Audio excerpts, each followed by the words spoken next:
Hi there, I'm Tim Warner with CBT Nuggets. Welcome to the CBT Nuggets Micro Nugget entitled E-Readers, Choosing an E-Reader. An e-reader, also sometimes called an e-book reader, is, and this definition comes to us largely via Wikipedia, a mobile electronic device that's designed primarily for reading digital ebooks and periodicals. Now I know some folks I know, including some of my family members, are die-hard physical book fans and won't even go there as far as an e-reader. On the other hand, I've seen folks who were once in that category, and when they saw the great convenience of being able to pack an entire library of books weightlessly on a single small device, they became an e-reader fan. I myself am a huge fan of reading ebooks. Now, in this micronugget, we're going to concern ourselves with only the dedicated e-reader platforms, not larger scale pieces of hardware that can also read ebooks, if that makes sense. In other words, we're not concerned with tablet or slate or convertible PCs. We're not concerned with multimedia tablets, the upcoming Microsoft Surface Windows 8 tablet, the Apple iPad. Yes, you can do ebooks all day long on those, but that is not their primary function. Also, smartphones, another case as well.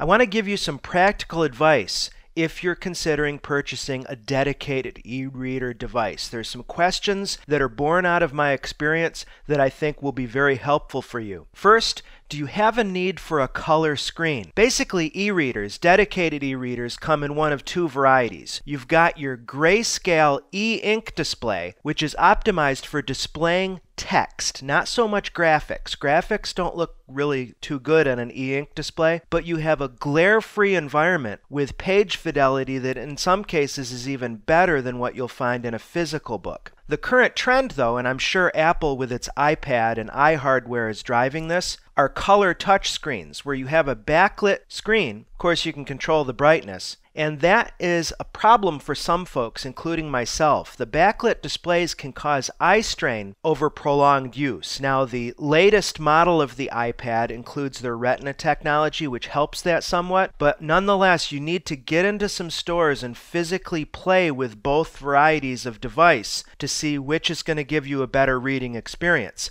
Now, if you plan on using magazine content, comic books, newspapers on your e-reader, then it's a simple choice. You need a color display. That stuff is going to look horrible if it displays at all on a grayscale e-ink display. Another question is, how do you plan to obtain your ebooks? Most e-readers are going to have Wi-Fi connectivity, through which you can connect to the vendor's store, the Kindle store, the Barnes & Noble Nook store, etc. Some offer carrier network connectivity. Actually, Amazon has their own wireless network called WhisperNet that they give free to their Amazon customers so you can access, you guessed it, the Amazon store. And then third, most current e-readers have solid-state disk support, micro SD in particular, where you can pack books that you've obtained from other sources onto that e-reader. That's a process called sideloading. And let me know if that's a subject that you'd like me to cover in a separate micro nugget, because I'd be happy to oblige. Of course, another question is, how much money do you have to spend? The price on these things has come down significantly over time, but a dedicated e-reader, especially if you already have, say, an iPad or a tablet device like that, you have to justify the extra expense. For me, it's worth it. I'm a die-hard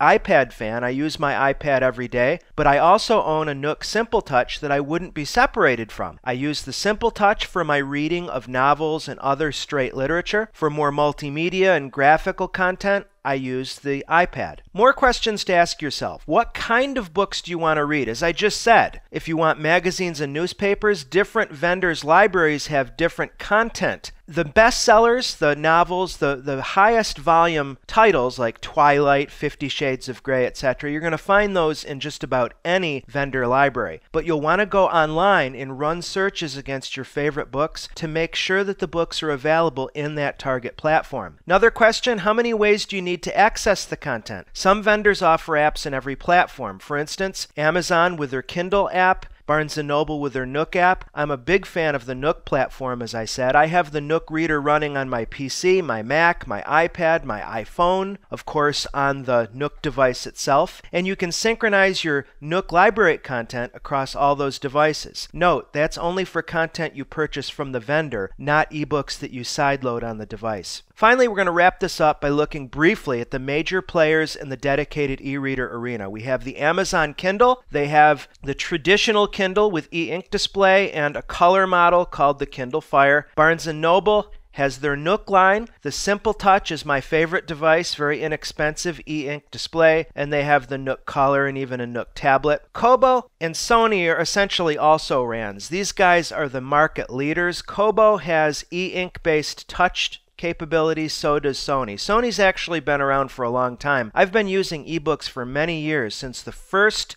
Sony PRS model came out. E-readers have come a long way since then, for sure. Well, best of luck in your buying decision. I hope that this has been informative for you, and I'd like to thank you for viewing.